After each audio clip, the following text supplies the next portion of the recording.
Proyek 3 juta rumah baru Prabowo baru bisa terwujud tahun depan. Wakil Menteri Perumahan dan Kawasan Permukiman Fahri Hamzah mengungkap program 3 juta rumah Presiden Prabowo Subianto baru bisa terwujud tahun depan.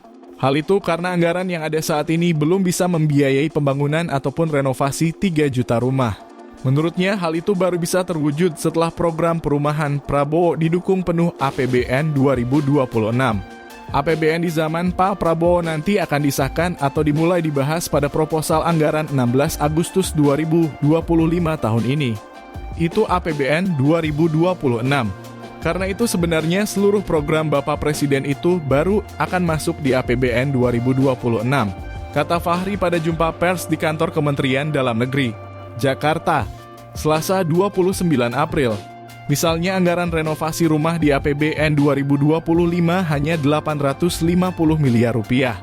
Uang itu hanya cukup merenovasi sekitar 40.000 unit rumah. APBN 2025 juga hanya mendukung pembangunan sekitar 220.000 unit rumah subsidi untuk masyarakat berpenghasilan rendah. Dukungan itu diberikan melalui fasilitas likuiditas pembiayaan perumahan. Karena ini memakai APBN 2025 yang disahkan di zaman Pak Jokowi. Maka itu belum sepenuhnya merefleksikan kebijakan Pak Prabowo terkait 3 juta rumah, ujarnya. Meski begitu, pemerintah tetap berupaya membangun atau merenovasi rumah sebanyak-banyaknya tahun ini. Fahri berkata ada kemungkinan Prabowo menambah anggaran untuk perumahan tahun ini. Karena itulah kemudian ini ada waktu bagi semua pihak ya, terutama teman-teman di daerah, untuk menyiapkan bagaimana mengabsorpsi anggaran yang begitu besar yang akan disiapkan oleh pemerintah nanti, ucap Fahri.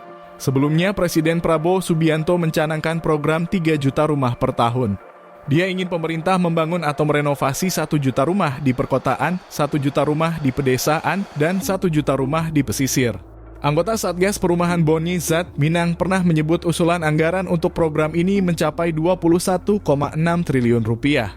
Uang salah satunya digelontorkan untuk subsidi cicilan Rp600.000 per bulan per rumah.